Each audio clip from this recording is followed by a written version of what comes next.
on it. And again, like, yes, my opinions are in the work, my thoughts are in the work, my sort of feeling about what guns do, it's in the work. But like, I'm not trying to create a polemic with the work. I'm really trying to, again, create that space for a conversation. Okay,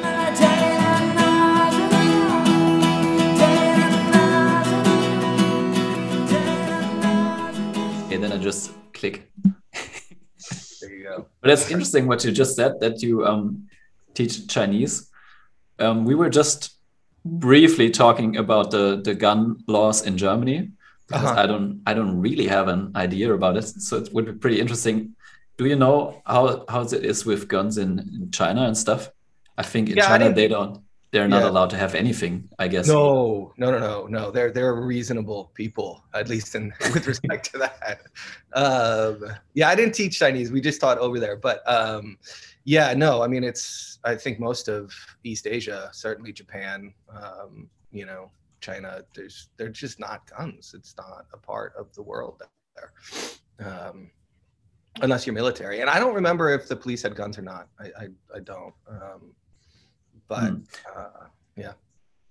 Yeah, when I was with the university in 2016, we were in Shanghai, and it was so crazy for me. The military, like, they were standing in front of daycares for children or elementary schools with like machine guns, and I was like, oh. For real? I wonder why. That was crazy. Yeah. I don't remember that. I mean, we were there in 06, 07. I can't. And yeah, I mean, there was a presence, but not like a martial law kind of presence, but I mean, I guess we have armed police officers at our schools here. So, you also have like, when they build new schools, they build it like, so if a shooter gets in, you're highly protected by walls, by not penetrable windows and doors. And just watch the documentary about it, and it really looked like more like prisons these days sometimes, because there's this thick concrete, like strict wall. It's like really, I just wonder why build this kind of school instead of finding out why people just run around with guns and being crazy and shooting children.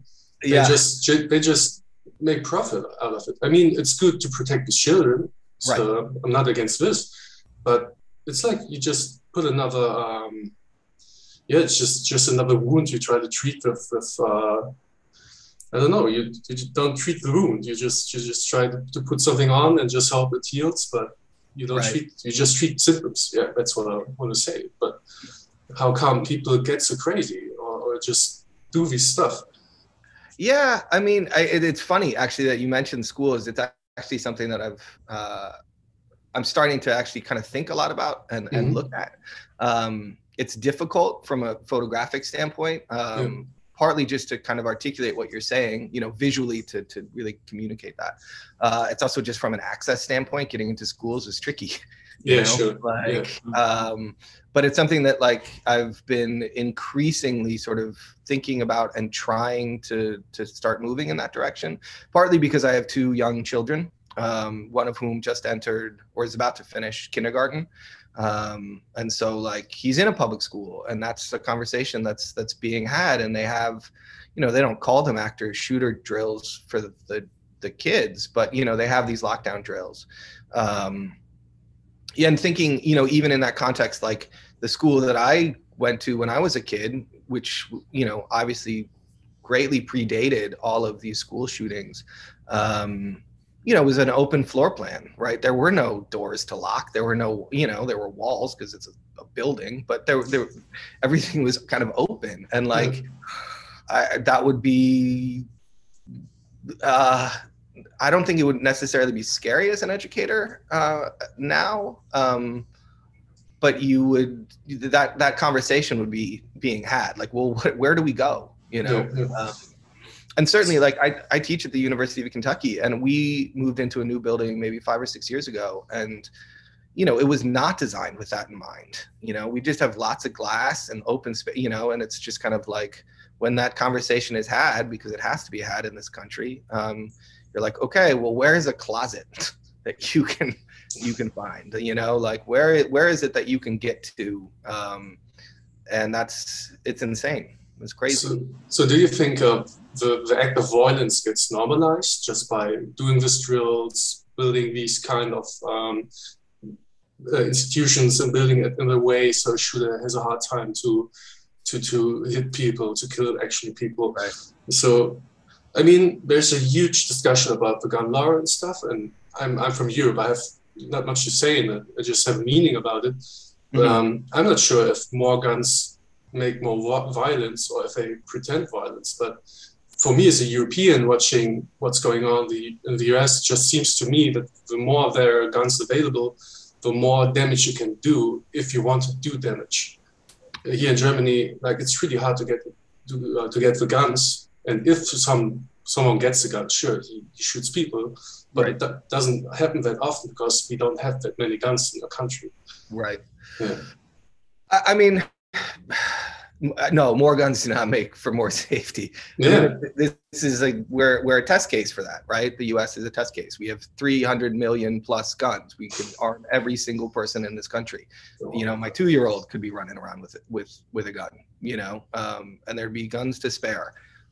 So no, but there's also, and this is not hey, this is a lost cause, but there's also like, there are so many guns, and this is an argument I think that is sometimes made, like we've gotten to the point where it's impossible to turn back.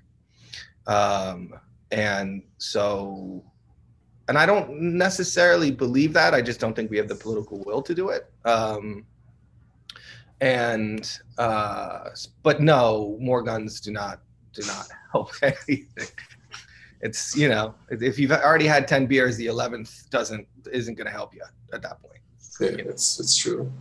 So you made a photography series about the penetration effect as a scene. So how did you come to this topic? Why did you want to photograph the series, and why did you choose the way you did it? I'll go. Let me add. Do you have a PDF, or should we just open your website? If you want to just open the website, that's probably fine. I could probably dig around somewhere in here. I might have a PDF. This is like. Let's see, where have I opened it? There. Right. Can you see that? Yeah. I got that. So the why really kind of came out of moving to where I am now, which is Lexington, Kentucky. I grew up in New York. When we were little, we lived in the city and then sort of in the suburbs. And that like gun culture didn't exist. I didn't know anyone with a gun. There was just that was not a part of my life in any way. I'd shot like 22 rifles at summer camp. You know, that was kind of the extent of it. So we moved here so I could start teaching at the university here. And we were moving from Indonesia, so there's just that culture shock of like coming back to the States. Every time you come back, you're just like, what the? Why? We do it this way. You can actually curse. You have no law. So if you want to curse, I will. I'll get there. I'll get there. And then, so we moved here. We didn't really know much of anything about it, and we only knew one person, I think, and so we just started meeting, you know, new colleagues, neighbors, whatever. And for some strange reason, like the conversation like around guns kept coming up, and like all of these people that I was talking to own guns, you know, people that I work with, and I work at an art school. Like that is not who you expect. Our neighbors, you know, but everyone was like a hunter, or they had some sort of family, like, oh, these were my grandfathers, and like it was just kind of like normal. And they were like really reasonable people, you know, and it sort of disrupted my idea of like the NRA gun toting sort of nut job, that like if you had a gun, you believe that everyone should have a gun on them all the time, you know, and it should be the biggest, baddest gun you can get. And so that was kind of fascinating to have these like very reasonable discussions and be like, all right, well, this is something that I haven't really thought about, and this is surprising to me. And then in 2014, Mitch McConnell, who's our senator and the minority leader in the Senate and the majority when the Republicans come back into power, he walked across the stage at CPAC, which is the Conservative Political Action Conference. So it's a big like Republican, super hardcore Republican like conference. And he had a Kentucky long rifle, which is like a Revolutionary War era rifle that was, you know, important in the winning the war against the British. And he's just like brandishing it over his head.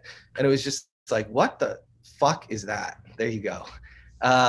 You know, this act of political theater. And I used to make the joke that like I could imagine Putin walking across the stage with like a Kalashnikov, and now it's not funny because he might have done that yesterday for Victory Day. But like this idea of like the political element of this versus sort of the real life element, like these are the conversations I'm having with this politician's constituents, and this is what the politician is doing. And there was this like huge disconnect there. So I just started reading more about it and thinking more about it. And, you know, just the fact that like the way in which the American public thinks about this and the way in which it's treated politically are just like fundamentally divorced. They're things that like 89%, I think, of the American public agree that we should have universal background checks.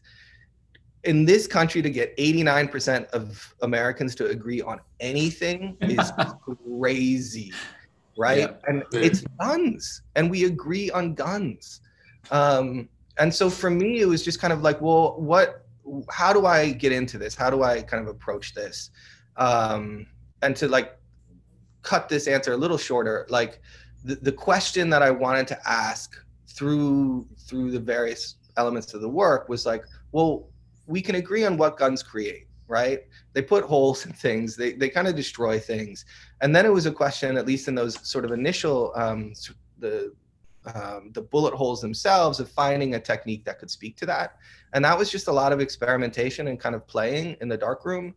And I would go to the gun range and just shoot various materials, and then just bring that stuff back into the darkroom and try this, try that. You know, these were made on orthographic film that had been donated to the university from the FBI years ago, because we had a connection to one of my colleagues, Ruth Adams, like went to school with a dude who works in the forensic labs at the FBI. And when they would shoot film, that if it expired, they just ship it off to, you know, to us or, you know, whoever else they knew. And so it was just kind of quirky that worked out that way. But like, it really was just kind of like initially trying a whole bunch of different stuff to say, all right, well, what's the first thing it does? It punches holes in things, right? And then how do you make something that speaks to the power of that hole?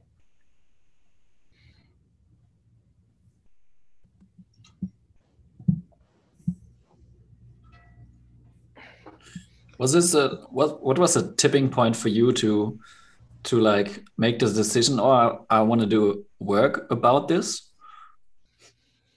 I mean, I think it was that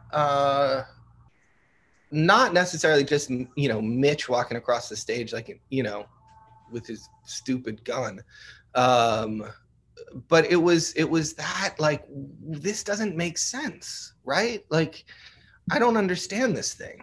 And so like, I need to start thinking more deeply about it and not just sort of accept my position as, oh, I'm not a gun owner. And so I'm not 100% anti-gun. I do believe, I want people to hunt. I do believe that hunting is a good thing.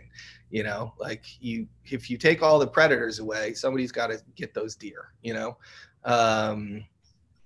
There is a positive there.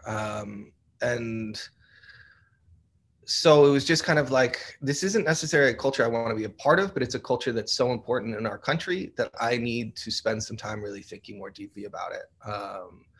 And it's something that when I was looking at the work that's been created, there's definitely some really great work that's been made. But it oftentimes looks at the individuals who own the guns, and that wasn't what was interesting to me. You know, like I wasn't finding that revealed as much to me as it just wasn't the direction that I wanted to go in.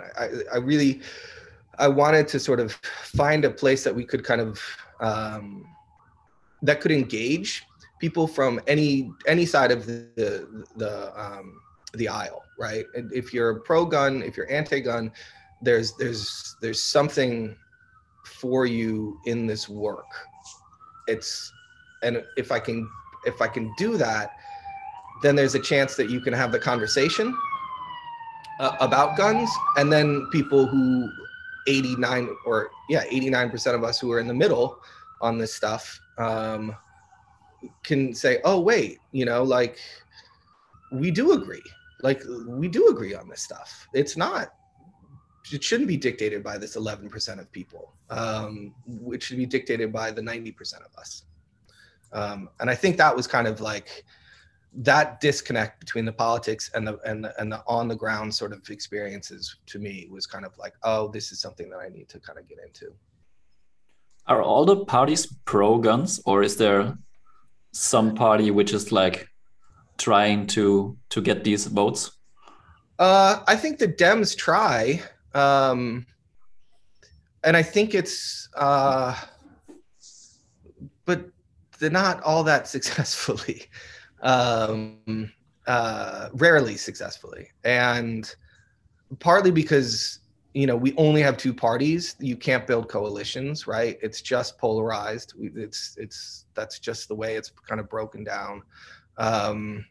And there are certain people, even within the Democratic Party, depending on where they're coming from, if they come from a largely rural state that hasn't gone Republican yet, but probably will, they don't want to lose their jobs, I guess, and so they won't actually take this on. But I don't fundamentally understand why some of the very common sense stuff doesn't happen. I really I'm not a political scientist, and maybe if I was, I could understand it. But as just a normal human being, it's very hard for me to understand why background checks can't get passed, or gun show loopholes can't get closed. You have political support there, but I think that the sort of hard right, NRA, increasingly MAGA kind of world just will give no ground on anything. There's no concessions. Yeah, I find it really interesting that you kind of built in this performative way of taking the topic on. Was that early on a decision you wanted to make?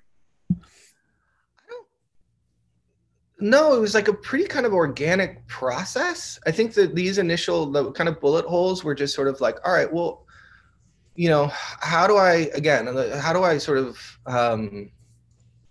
create an image that is using sort of references, sort of the celestial, the eclipse, this very sort of powerful moment in time. How do you use that language to talk about something that is this big? It's tiny. It's a tiny little hole, but it has so much power.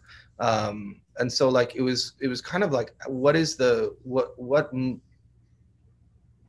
visual sort of reference can you utilize that will speak to that power?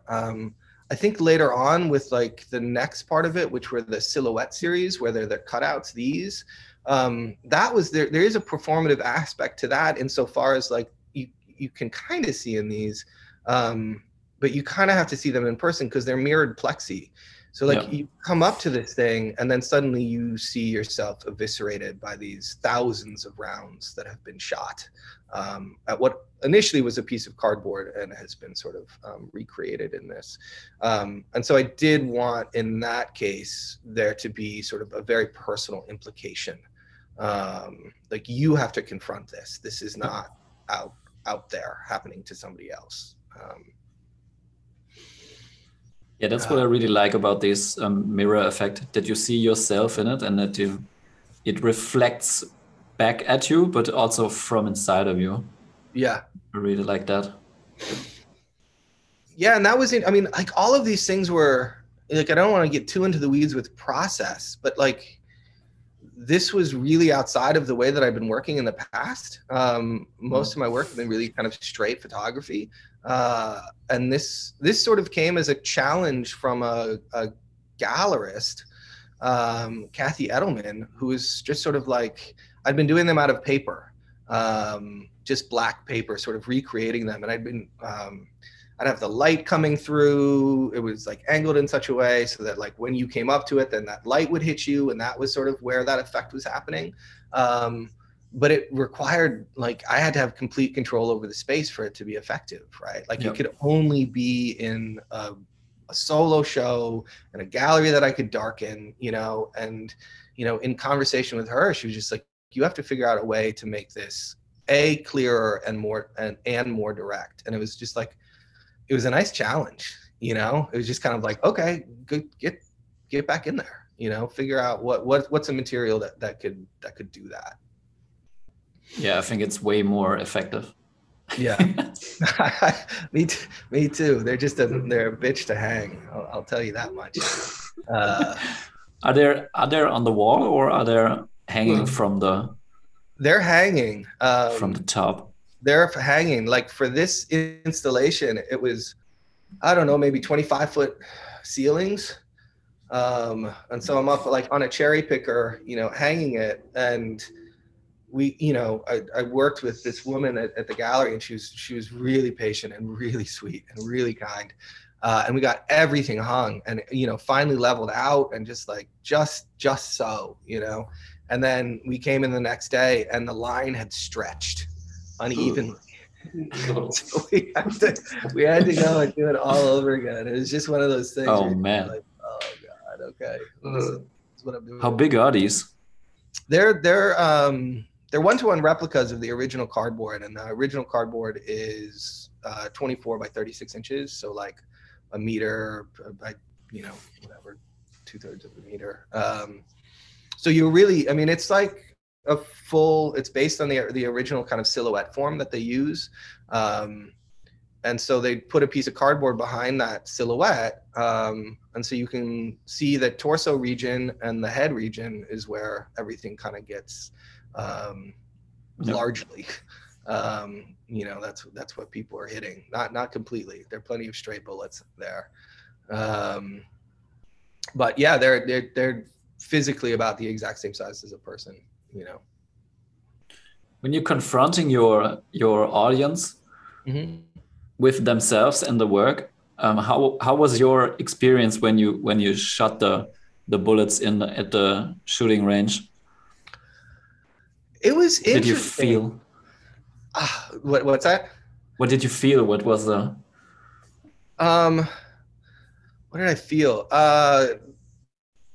I think it ranged depending on the work that I was making, honestly.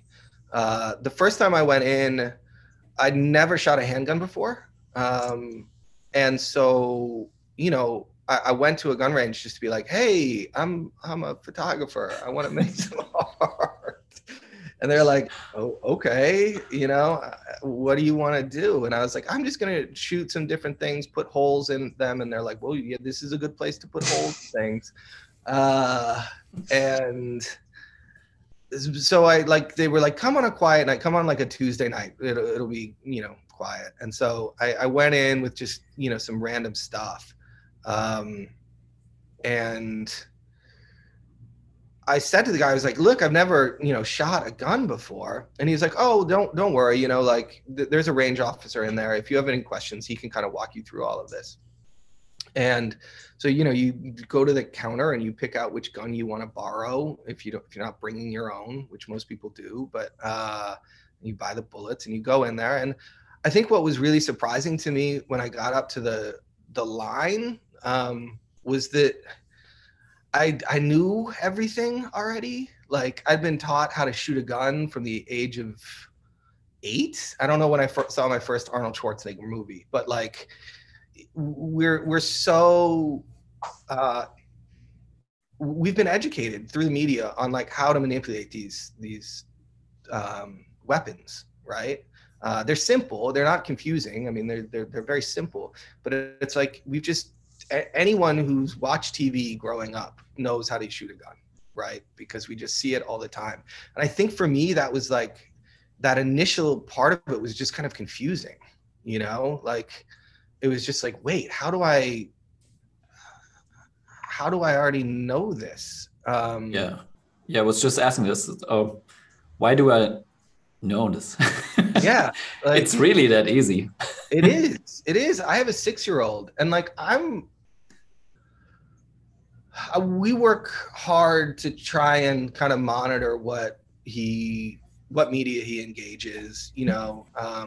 We're not over his shoulder all the time, but like, and we limit, you know, how much time he's on a screen or whatever. But now that he's in public school, you know, he just encounters stuff that he otherwise wouldn't.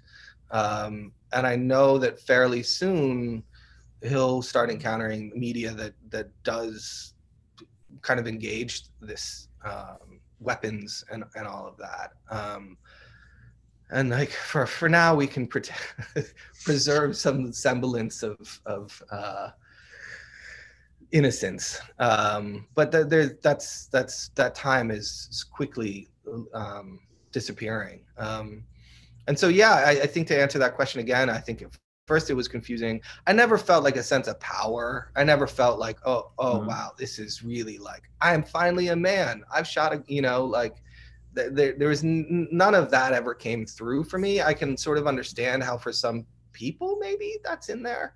And I've, you know, I'll go out with buddies, you know, every once in a while, if there are things that I want to shoot.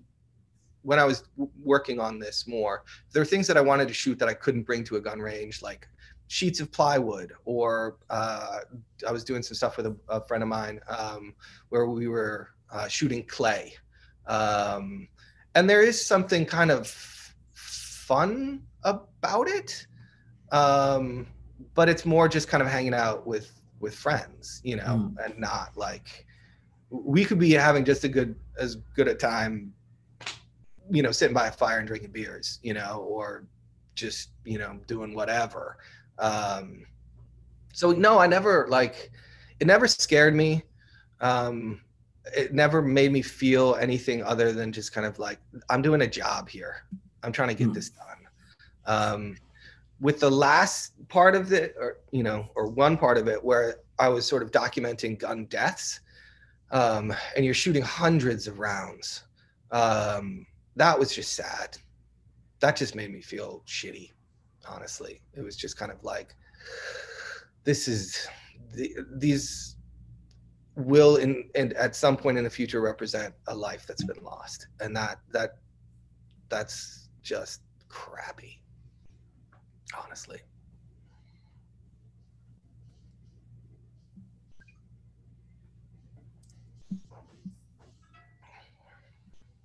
So now we're looking at these, it's like really abstract. So can you tell us about these objects? What is it? What does it represent for you? And what do you want to show with these objects? Yeah, so these are individual bullets that have impacted, in most cases, like the backdrop at the gun range. Some of the initial ones, the project initially came out of going out with a friend, and I had reams, like copy paper, like 500 sheets of copy paper, and I was like, oh, I'll just shoot this and it'll go all the way through, and I'll have this very like white minimalist sculpture kind of thing. And what actually happened is I shot it.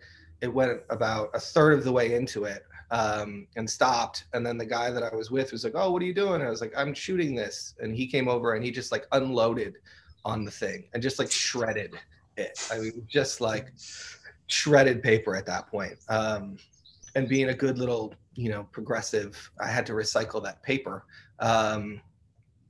So I pulled the bullets out and started looking at the little essentially these tiny little sculptures that had been formed, and really thinking about that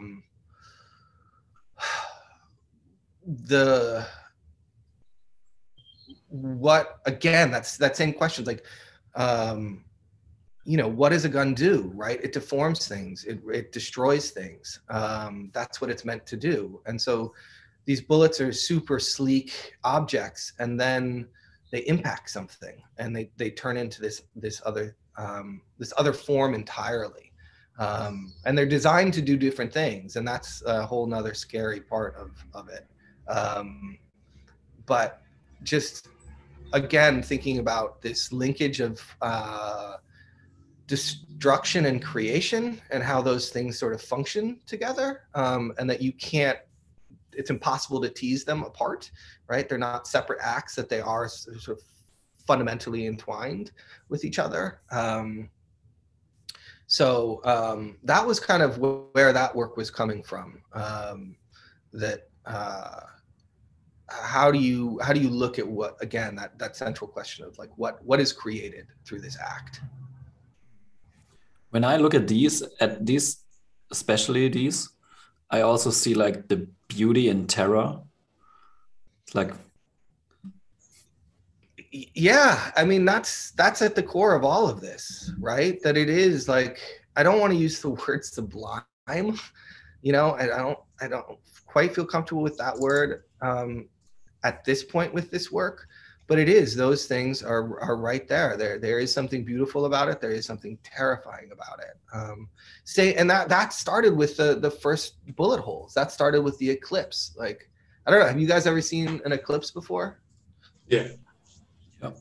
It's like the most absolutely stunningly beautiful thing in the world. You know, I mean, I've been lucky enough to see a couple of them, and like, there's nothing that I've ever seen that has ever approached it. But it's terrifying too, to think about. Like, if you didn't know what was about to happen and the sun disappeared, like, that would just be insane. And even when you do know that idea of like staring at this thing that you're not supposed to be staring at, and if you stare just a little bit too long, you can do great damage. So yeah, I mean, I think that in all of this, like that those ideas have sort of underpinned it for me.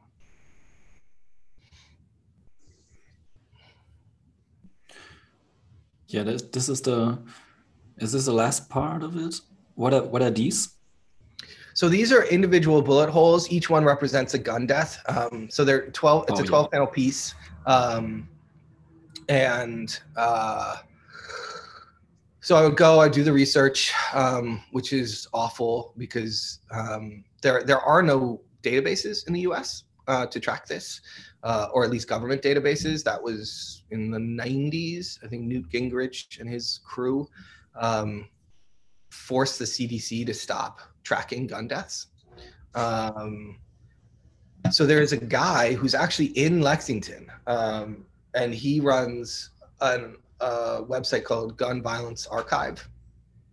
And so he and a team of volunteers, they comb through newspapers to try and track. So this is a private guy who's just tracking articles. Yeah. Oh, and you can go to the site and you can, there are a whole host of parameters that you can plug in. And then it's all linked to individual news stories so that there is, some sort of evidence attached to it. And so it is, again, it's volunteer run, so it's not always 100% accurate. Yeah, the gray scale is probably like in the clouds. Yeah, I mean, but they're good, but like you have to kind of double check everything. And so you have to go through. So this is Kentucky, I think in 2016 or 2017, I don't remember. And so you have to read every single one of these news stories to make sure that this is accurate. So you break it down by month. So it's 12 panel piece. And then each bullet hole represents a single homicide with a gun. And then there's a chemistry that I use to create that sort of bleeding, drippy kind of effect out of it. So yeah, that was like, again, going back to that central question, like initially it was sort of like the physicality of like, what does a gun do? And this was sort of like on a social, asking that question socially, how does it manifest itself in the world and in people's lives? Yeah. How big is Kentucky? How many inhabitants do you have? That's a great question. I should know that. I lived here like 9 years. Not that big. A million, like a few million, I would guess. Roughly, I should know that. But a fairly small state. What is the population? 4.5 million? Yeah, 4.4. Yeah, So, not 104,000.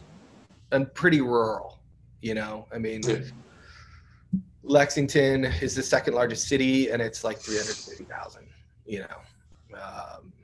so, a relatively small city. But I think there were,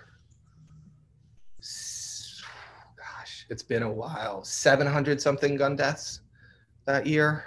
And then I did a piece up in Chicago, maybe a year later, and that I think was around 900 just for Chicago, not for Illinois writ large, but just Chicago. Just for the city? Just for the city. And Chicago, I mean, it kind of comes up a lot because there is a fair amount of gun violence there, and it's gotten worse. But it's gotten worse, like relative. I mean, that's part of the conversation that's really funny about in this country is that like we think it's worse than it is in some ways. Like I'm not trying to minimize the problem in any way, shape, or form, but it used to be even worse. When you look at numbers from the 70s, 80s, 90s, I mean, the amount of gun violence has declined. All violence has declined massively in this century. And so there's this kind of false flag that's often flown about how awful things are getting and how bad it's getting. And you're like, well, the good old days were awful. They were horrible. Even more awful, yeah. But I think it's still important to bring this topic up because like just if you compare it to something trivial like, oh, this cookie has 10% less sugar than the other one, it's still shitty for you, It's still a cookie. No, it's true. Yeah. And I think for me, part of it is that like, yes, I totally agree with you. Like it is still a problem and it's still a very big problem. But why do you think, is it declining? Or do you think the newer generations are more like, let's just get out of war, let's just be a little bit more calm, or? That's a good question. Maybe everyone's too busy on their phones, Yeah, but that was what I'm thinking too. It's like too much TikTok going on. Yeah, TikTok, right. Yeah. I guess I'll get on TikTok. Support the cause. I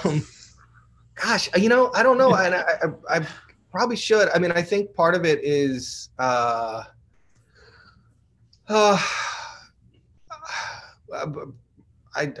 probably policing is better than it used to be in some ways. I think some of the spikes were linked to very specific sort of events where, particularly in like cities,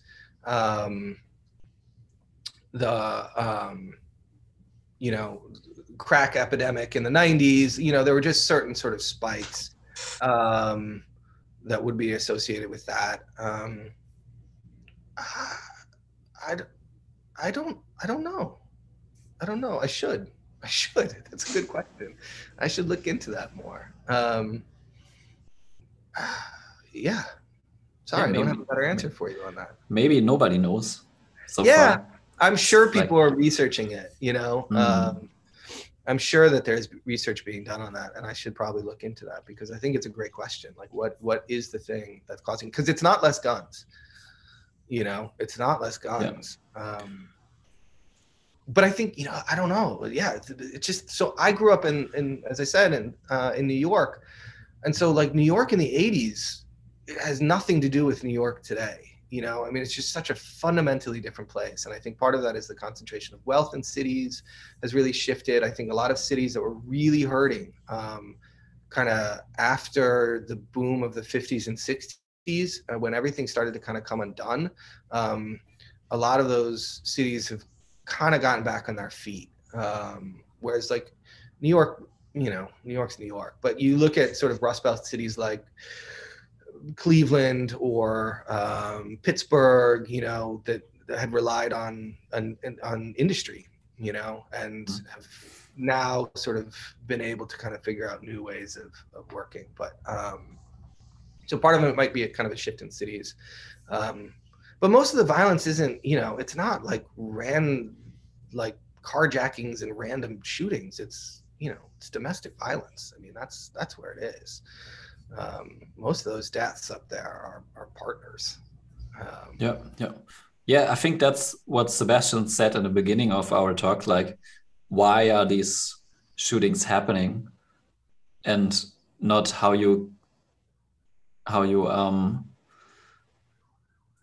slim the impact down. Like, yeah, it's psychological, yeah.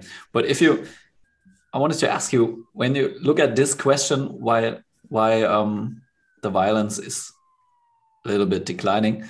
So how is your work, like, how's the feedback of your work, like, from the public and also the art world? Did you get any feedback from the gun owner side, like the gun world? Yeah. It's been really kind of fascinating to see how people engage it. I mean, I think if you're showing work in a gallery setting, or a museum or whatever, that audience skews liberal, or progressive. And so most of the people there, you're kind of preaching to the choir on a lot of this.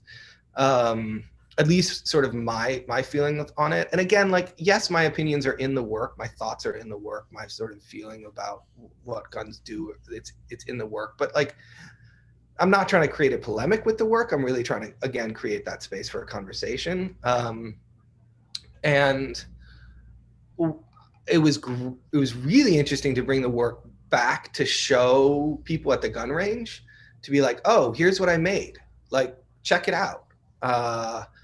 Oftentimes, because like the way that they would approach it was like from a very technical level, they'd be like, oh, you must have been using a wad cutter, which is like a flat nosed bullet, to create that sort of circle, or like there was a real technical knowledge there that I sort of appreciated on this, like, politically we don't align, right? But there's something for you in this. There's something for you to kind of engage with. And when I'd show the work at like a university or something, particularly if it was in a sort of a smaller university or a university in a rural state or a rural area, I'd always have students kind of come up to me and be like, I don't necessarily agree with what you're saying, but I'm really engaged by the work. And I'm like, great, that's perfect. Then we can at least start having a conversation about this stuff. It's a point of entry. The only times I guess the critiques that I've encountered of it, sort of multiple times, and it wasn't just like one individual who like, I just like, fuck, I don't like your stuff. Like, I don't like it. One side would be like, I'd be down in Texas, at Photo Fest or something, and a reviewer, who's genuinely interested in photography, but is also maybe like a pretty staunch gun advocate, would just be like, just kind of want to like, he didn't want to have the conversation. He wanted to like yell at me, right? It's like, he's starting the conversation angry that I'm making this work because he doesn't agree with me. And instead of talking about it, it's just that angry sort of old white man says stuff, where you're just like, all right, well, you know what, we got 20 minutes here for this review. I'll just keep moving. Like, I'm happy to talk, but this clearly upsets you. So that's fine. So why do you think these people are so upset about a work just representing like something that happens in reality? So do you think there's a problem that they feel they have the how do you say it? I don't get the word right now, but why do you think they get angry about your work, or like really feel there's something in it. It's talking to them, and they just turn around. And I think especially, sorry, yeah. sorry, especially like this kind of work where I think you had to read the statement to be really, right, because you're not taking any standpoint. Yeah. But if you just look at the work, it's just saying this is happening. This is happening. It's not saying this is good or this is bad. This is just a fact. Like, yeah, I think because there is an implicit criticism in there. You know, I think it's a subtle criticism, but there is a criticism, and I think there are people who can't be critiqued, right? There are people who the second you say, "Hey, man, this is," even if it's a fact, right? I mean, in this country, facts. Like that, the facts are argued over, and you're like, no, it's a fact, right? And so I think it's an emotional response, not necessarily an intellectual response. But it was rare to encounter that. I think most of the time it was that, like, hey, I'm a gun owner and I'm glad that you're making this work, you know, and maybe we don't exactly align, but I think this work is important. And again, most of the people were like, hey, I was in the military. Yeah, I think it's really problematic the way in which we treat guns here. They're not respected. People aren't being trained. You know, I mean, I think that a lot of the people who are gun owners are responsible gun owners. The people that I know who have guns here, they have gun safes. You know, they do what they're supposed to be doing in terms of safety. And it's the rare individual that I encountered, but every once in a while did, who was really sort of upset by it. And the other critique, which I think is a valid and interesting critique, was like mostly from the kind of art world and kind of lefty side of stuff, which was like, are you just aestheticizing violence? Like, there is something beautiful about these things. Is it reasonable what you're doing? And that's something I had to really think a lot about and kind of wrestle with personally. But there's all this violence in movies and the media. So it's not you who started idolizing this whole violence. You're just speaking in the code of your culture. Yeah. So why do you get asked about it? Why don't we ask about our culture firsthand? You know, because you said it yourself. I know how to use this gun because I watched all the movies. But why are the movies in the first place? Teaching you how to use a gun, normalizing gun use, normalizing killing by guns, having all the discussion about Columbine, all the movies, documentaries. It's just such a gun culture around it. But we don't ask these things. We just ask, why you aestheticize these things? It's violence, it kills people. Yeah, but you have to show it in some way. And you need to make it interesting because you have to get against TikTok. You have to get against Instagram. All this noise. All this noise. You have to make it like someone wants to watch it or wants to like really look at it. So I don't think that's the right question. Actually, to be honest, I think it's a dumb question to ask. It's not the best question to ask. Yeah, I mean, I think for me, yes, I agree totally. Yeah. I think it's that question of like, are you perpetuating something? I mean, that's the root of their question. Like, are you perpetuating through this? But my answer typically was like, I want to seduce you. I want you to want this thing. And then as you said to him, like, you don't know what it is until you read the statement. So you're drawn into it. You believe it's one thing, you know, you assign or ascribe some meaning to it or value to it or understanding of it. And then you have to confront the fact that, like, hopefully, right? Like, hopefully you want this thing.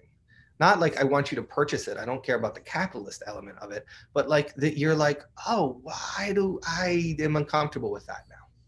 Like, I got you, and then you got to wrestle with what it is that you're actually looking at. Because I think that speaks to the way in which we consume violence, just generally speaking, right? Like, it is seductive. It brings us in. And in this country, at least, we've replaced the seduction of the classical sort of sexual seduction with the seduction of violence, right? We're terrified of sex in the US, right? Like, oh my God, we cannot see naked bodies, you know. But God, sure, you blow that guy's head off, you know, in the movie, not a problem, not a thing. Yeah, that's so weird for me. Yeah. Yeah, what you just said there, this topic's pretty interesting when you look at war photographers, for example. Mhm. Like there was this whole discussion: are they like making it look beautiful, that it looks better on a newspaper or stuff? Right. There's this German war photographer, Christoph Bangert. He made a whole book about it. It's called War Porn. It's amazing, and it's I'll check it out. Yeah. pretty much like describing his conflict with making these pictures, and then the newspapers like choosing, selecting certain kind of pictures where he thinks, why are they using this one and not using this one, because this one is showing what's going on in a more brutal way, but it's not that beautiful, and a newspaper takes the more beautiful picture, Right. to show the war, and it's not. And in his eyes, they should take the terrorizing picture to make it clear to the public what's happening. Yeah. And that's why he made that book, and this whole discussion is really interesting. I'd be curious. I'd really like to check that out. I remember there's one book years ago, and I can't remember who made it, but they essentially like made a war, like a book about a war, just using the cliches of war photography, but just in and around a town. You know, like there wasn't a war going on. They just found the broken windshield to shoot through. They had the helicopter kind of flying over. They had all this sort of cliche images, the expectation of this is what it's supposed to look like, and then that just kind of gets recycled and reinforced. But yeah, I mean, that is selling. It's selling the beautiful image as opposed to the accurate image. And I'm with Sebastian on that. I think it's a dumb question. So like, I think every creative way to soak people into a topic where they're actually wouldn't be interested in it, like in general, is a good way. Like, yeah.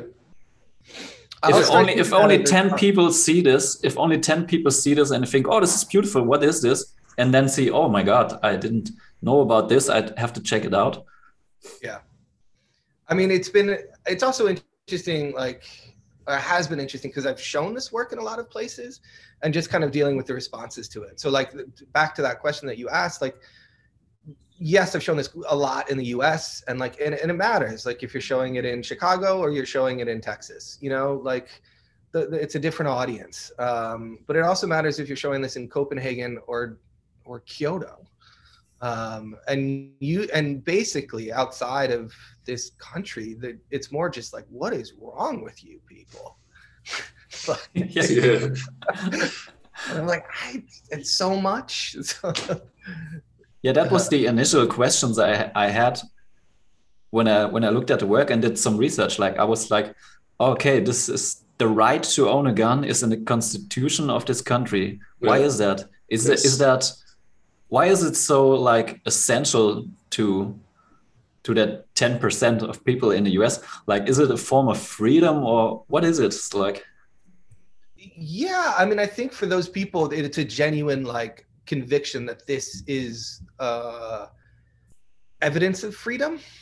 You know, this is how freedom is manifested for them, and this is the idea that I can protect my freedom. I mean, when you think about why it was actually in the initial Constitution, it actually kind of makes some small measure of sense historically, where it's like, so we, fight the British, we win the war, and there's the desire to not maintain a standing army, right? Like that was one of the big gripes, was like, we don't want to have to house British troops. And so like, we don't want to perpetuate the idea of a professional standing army. And so we will sort of deputize the country to if need be, if another war, occurs, then we kind of bring everyone together and they have their guns. But there were always regulations. I mean, from the beginning, there were cities that you couldn't have guns. There were always like exceptions to this. It wasn't carte blanche. Like everyone's got a gun and, you got it on your shoulder all the time. And so like, that's kind of where it came from. How it got corrupted, it was politically, it was just a political ploy. It was a rallying point. It's something that for the people, it's a single issue voter issue. So for those people, they respond to the call every time that there's the theoretical threat that their guns would be taken away, because they're not going to be, but it's like when Obama got elected, gun sales shot through the roof. It wasn't the loosening of gun laws under other folks necessarily. It was like a fear sort of based system.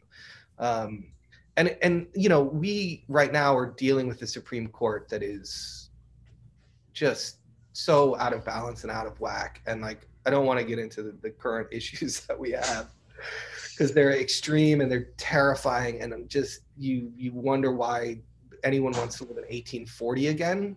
But that's sort of what it seems like they want to do. But yeah, like, man, I'm laughing really hard because we have like the system is completely different in Germany, but we have some sort of like what's Bundesländer in English? Like some states elections here, and I got my I don't want to get into the voting cabin at a day, so I can make it via letter. Uh-huh. And I got the letter, and I was like checking all the parties which you can choose from. Yeah. And there's stuff on it like the Communistic Party of Germany, and I'm thinking like, why the fuck do some people in Germany want communism? Seriously, yeah. Get to North Korea or China and move out of the country. But what is happening? Like, Yeah. And I'm reading all these things, and I'm like, what the fuck, man? And in America, it's like really crazy, because you're either a Democrat or a Republican, and they're not working with each other anymore. You're either black or white. Yeah, so it's crazy. It's like crazy. And it used to be like, yeah, sure, we're different parties, but let's talk common sense about some things. Yeah. And make some connections. But these days it's just like, no, you're either this camp or that camp. So. Yeah, I mean, you guys, like, no offense, but you guys are just one party away from becoming a one-party system like China and Russia. So it's crazy, just one party. The whole system here is, due for an overhaul, I guess. Yeah, completely. And it's like, I think in the past there was some common ground, like science kind of, people believed in that. And now it's just so bifurcated. They're just so like far removed. And it's on both sides. I mean, I'm definitely progressive, for sure. But like, I live in a red state. I live in a conservative state. I live in a liberal little city within that.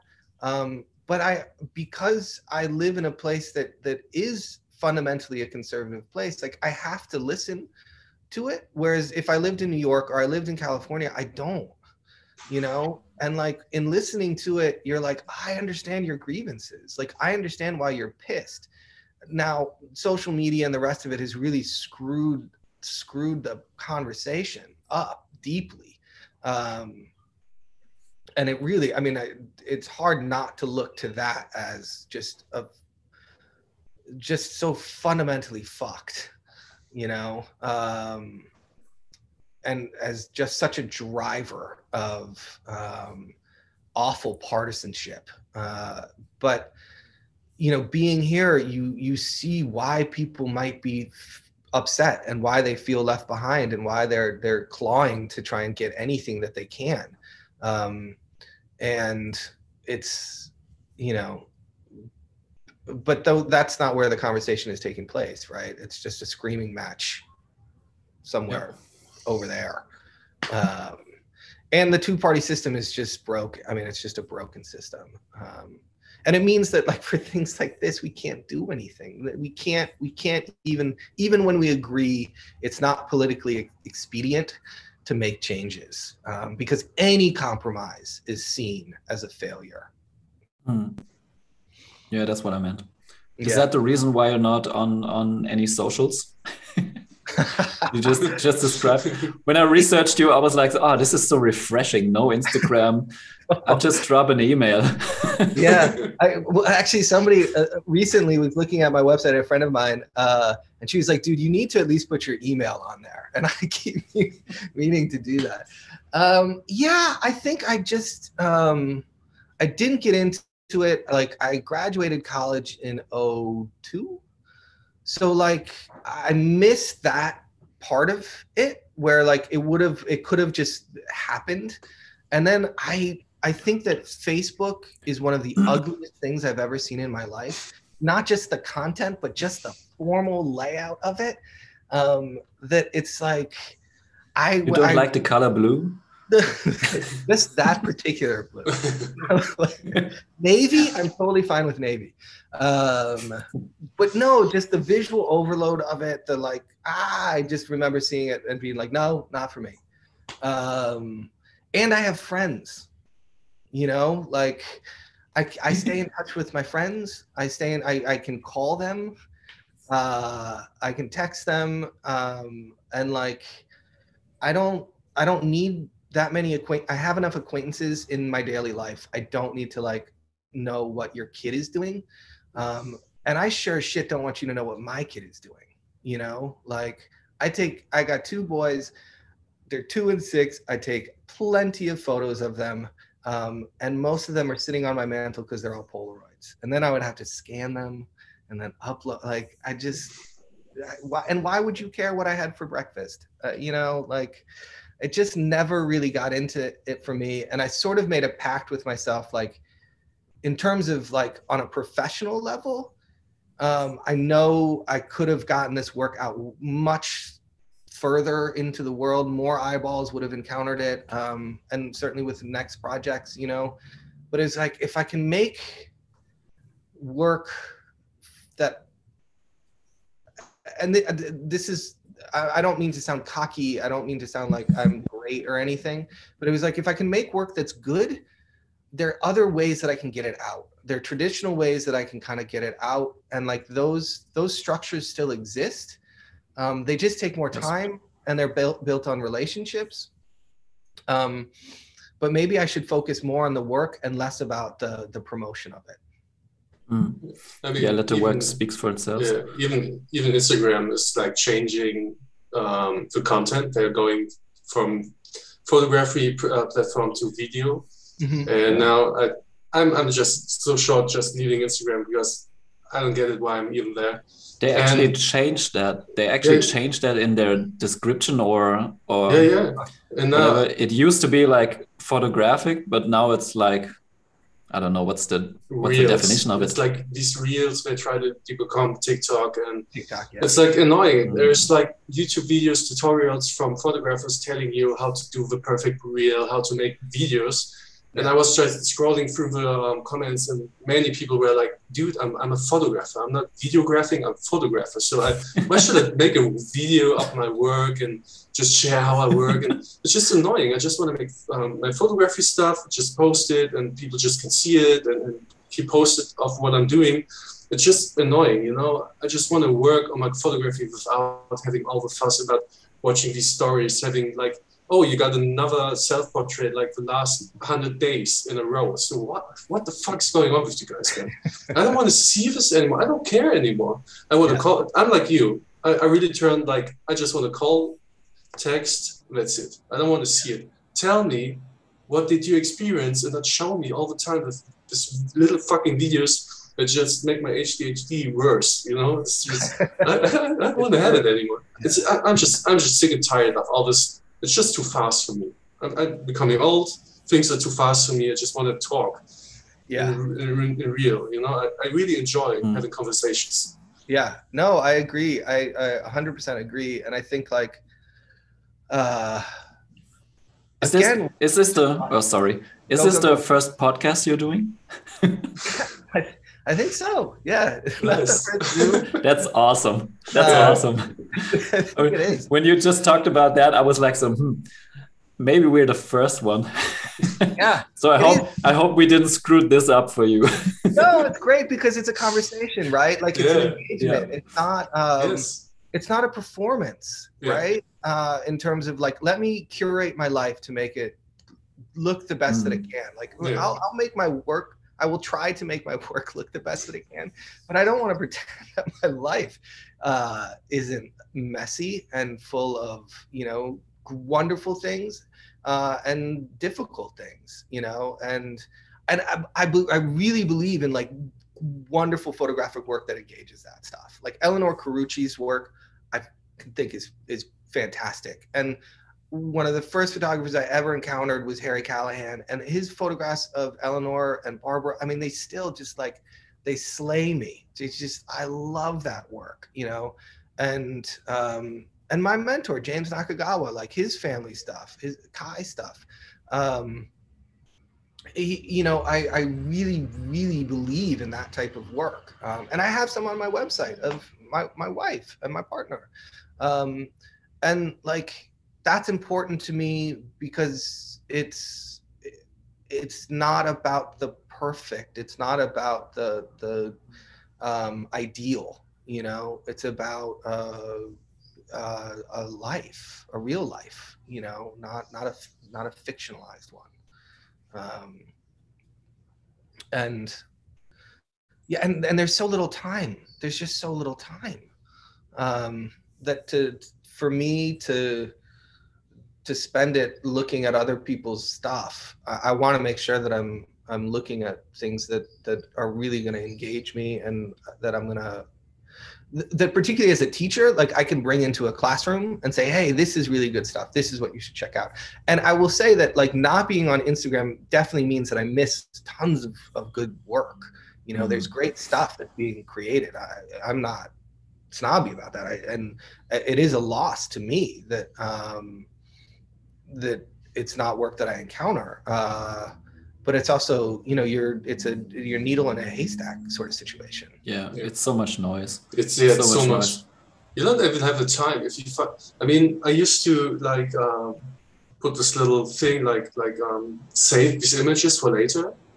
So I just scroll and just, okay, this one's good, this one is good. I just check them out later. Just one single image of any artist. I never checked on them again. It's like constant rush of new stuff. Your brain is like really, the whole mechanism in your brain is just really firing up the whole time. Okay, I need something new. I need something new. I need something new. Yeah, that's why these things work, you know? Yeah. They're designed very to fucking work. Yeah, and it's so fast. Even for me, for my mental health, it's not good to have these things because it just makes it worse in my head. Because all my concentration just gets split up the whole time. It gets shorter and shorter and shorter. And it really stresses me out. So I really stopped. I don't know. I'm just, for 1 month, I didn't post anything, and I don't care anymore. Yeah. So maybe I just get a website, have to pay some money for it, but then I can just present my work, and I'm fine. Yeah. I think the pandemic too, just is like, for me at least, you know, like attention span has definitely been shortened, you know, and I don't know exactly why that is. I don't know what I could point to in it, but I definitely am like, oh God, I just staying focused has become harder and harder. Yeah. But what I find interesting when it comes to guns and social media, it's like really, really hard to get your stuff going.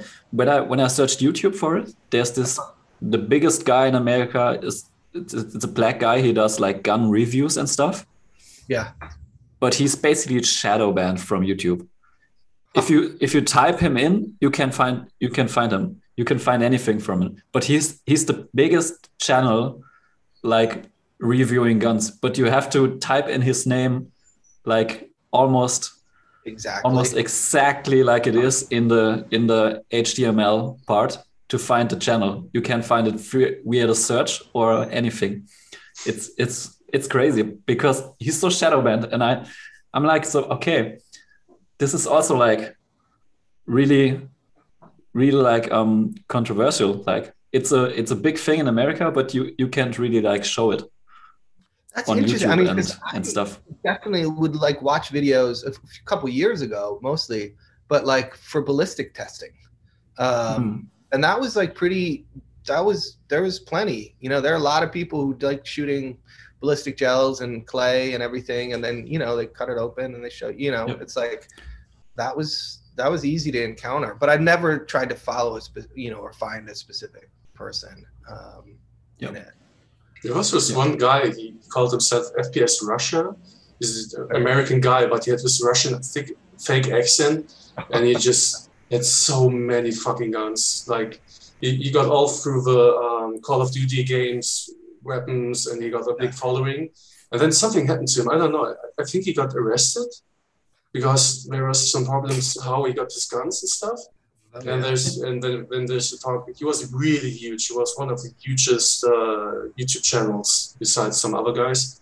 Yeah, and it's just crazy. Like 28 or something, 2008, I think was like his peak. It's crazy. But now, everything is just gone. I mean, YouTube is just when it comes to censorship, YouTube's really fucked. To be honest, it's just getting worse and worse.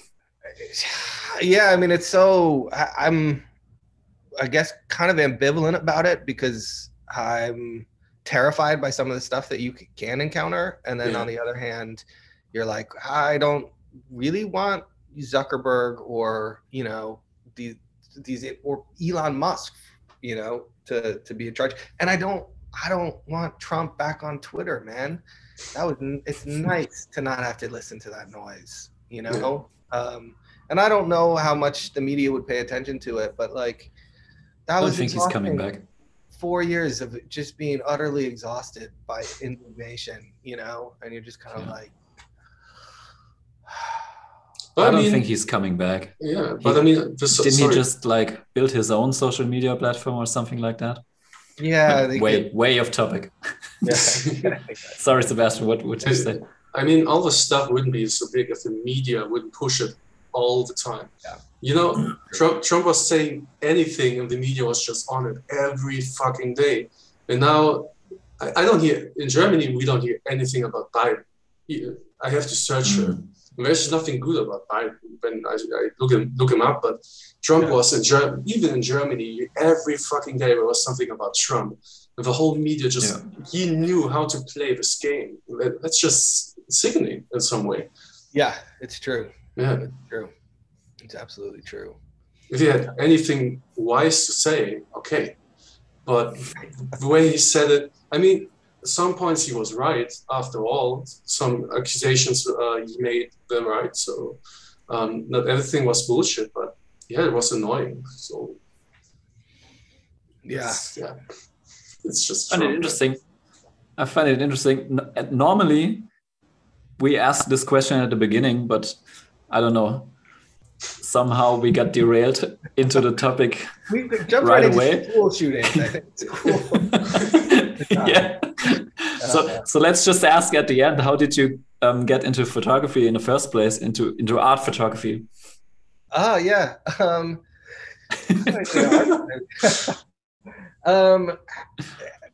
Like photography was just kind of always around. My grandfather was like really into cameras. Like he had 2 Leicas. That was like a big deal. He had like 2 R4s that I never saw him use them or anything. And my dad was kind of into it, but very much just like love the gear, kind of like techie kind of people. And in college, where I went to school, there weren't any photography classes. So I studied sort of like political science and economics. But there was a little student-run darkroom that had like 2 working enlargers. Maybe it was like it was in the old gym. It was next to the boiler. It was 95 degrees in there all the time. It was awful. But somebody showed me how to, I was interested in it. Someone showed me how to develop film and make a print, and like I just did it, you know, like I just loved it. And I took shitty pictures, and when I teach my students, I'm like, ha, I took that picture when I was 18 too. And you know, I'm going to try and help move you along more quickly so you don't have to do it the way that I did. But like, it was great because nobody cared if I made the work. It just didn't matter. So it was just kind of like this hobby for me. And then I moved to Cambodia after graduating from college, thinking, oh, I'm going to go work for like an NGO. That was sort of my plan. And I ended up like working with this British guy to start a photography class at a university there. It was just like bouncing around, you know, doing different things. I moved to Chicago and worked for a wedding photographer and a commercial photographer. They just did everything photo kind of related, because I didn't know what I wanted in it. I didn't know what I wanted out of it, if it was just a hobby or if it was a career. And eventually, you know, I made my way to graduate school, and that was like, what is going on here? Like, I know photography from 1940 until 1970. You know, and I'm being asked questions that I don't understand. I think you're trying to like give me therapy right now. Like I don't know what's going on here. And eventually it's sort of like the system, you know, indoctrinated me or broke me down. I don't know. But like it made clear to me that like this was this phenomenal way of expressing ideas. This was just an absolutely amazing way to say something that maybe I could kind of bumble through talking about it, but wouldn't have any impact whatsoever. And I think once I kind of, that became clear, it was just like, I'm going to do this. And now I'm 10 plus years out of graduate school. I've been teaching for a long time now, most of that time. And I talked to my, you know, friends who also went through around the same time I did. And a lot of us, and I think this is partly Instagram stuff, but like I've cooled a little bit towards the medium, and are just sort of like, is the photograph what I need to be creating at this point? Like, is this my still the outlet that it used to be, you know? And that's like a strange position to be in some ways, because it was something that like it's always sort of, at least since I was 18, so for 24 years, you know, kind of defined, you know, that a pretty big chunk of who I am, you know, to be like, all right, let me investigate this a little bit more deeply, and let me kind of reflect on where I am now, and is this the thing for me? And I think the pandemic's part of that too, where like this work, you know, was largely studio based, but in the past I'd be out in the real world, and so the pandemic really kind of disrupted all of that and kind of forced a little bit of sort of thought. Yeah, I can guess. I don't know, like the pandemic, when I look at, I'm pretty connected to my university where I did my bachelor. And it's weird for me, like seeing the students the last 2 years, like not being able to experience the real experience, like being at that photography school, like they're not being able to even get into the school and use the facilities for like 2 fucking years. And the students who just started in that time, like they don't even know what it is. Yeah. They don't even know what the place is and what's possible and what you can take out of it. Like they're just sitting in front of a screen and showing a professor, oh, I just shoot that picture. Yeah. What do you think? Like it's crazy to me. Yeah, sorry. Yeah. And that's basically like taking photography, that's like a small part of the big picture, you know, Mm-hmm. like everything. Yeah. Well, and you lose, I mean, I think fundamentally too, and you just lose that community of other people who are excited and engaged by this thing, you know? And like, I see it even in the difference between teaching a black and white class in the darkroom and teaching a digital class. Where even in the best of digital classes, where you really have a great crew of students, they get what you're doing, they're excited about it, they're excited about what the other people are doing, they're engaged, you know, but they're still in front of a screen. And like, you put them in a dark room, and even a mediocre class usually comes together because they have to work together to get this stuff done. They have to problem solve because I'm not always going to be there. So it's 9 o'clock at night, you know, or 10 o'clock or 11 o'clock the day before the critique, you know, and they're all in there just trying to like get it done. And so there's like that communal aspect to it that really does make such a huge difference. And I, you know, with my students, for better or worse, you know, we were kind of in person or hybrid for most of this. But I still see it, you know, I still see it with those first, the younger students, and even the ones who are graduating, particularly in the first year of it, where you're just like, you just lost, you know, I don't want to romanticize college and that's the best time in your life. Like, fuck that. No. It's great. It can be great. You know, if you peak at 22, that's sad. You know, there's a lot of good things coming your way. But you sure as fuck like lost some funny moments in your life. You do, and you lose a really amazing time where like you're surrounded by people your own age who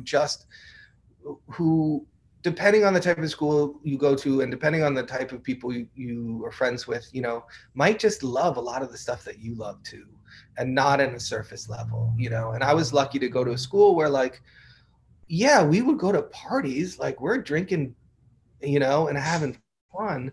But we're also like talking about what we were doing in classes, not in like a bitching way, but like this idea was really interesting to me. And part of it is being high and talking about like anthropological theory, you know, where you're like, oh my God, this is blowing my mind, you know.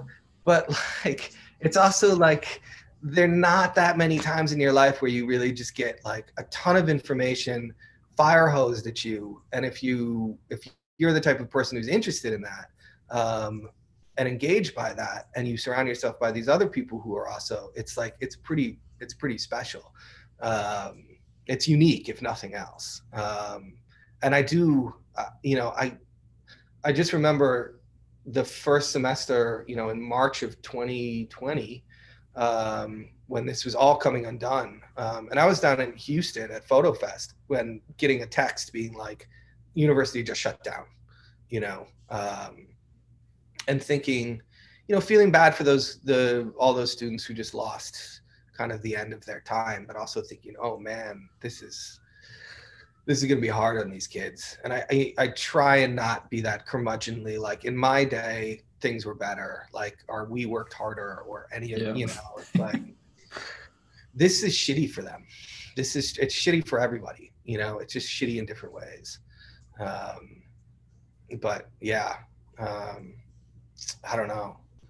I do hope, you know, I guess I literally put in my final grades yesterday. So like, we just finished the semester. The summer has just begun. And there's something, and I had a great crew of kids in my black and white class. And we had fun, man. We had a good time. And you just hope that a couple of them will keep at it, you know, even if they don't go into art or anything, that they'll like, you know, at the end, I'm just like, get a point and shoot, put it in your pocket and take pictures of your friends. Just go enjoy it. Just go have fun with it, because you'll love having this, and you will never look at those pictures on your phone. You won't scroll back to 2002 in 10 years, but you might open up a shoebox and be like, that was a great party. That was a great time that we had. That was a fun weekend. That was a great trip to the beach, whatever, and that's a part of it, I think, for me, that I still, going back to that early thing about like, where am I with photo and that ambivalence, like that's the part of it that like I have tried, at least over the pandemic, to try and get back into, of just that, like that really joyful part of it, which is like, it's not about making the super serious, heavy duty work that I do make. And I'm trying to get, like, I've got a new project that I'm working on and I'm hoping it'll take off. But that, like, getting back to that, like, oh, this is just fun. Like taking a Polaroid picture is really enjoyable, yeah. Man, I think this is a good theme to end. Yeah, sure. Me just rambling on, yeah. I'm just going to stop the recording.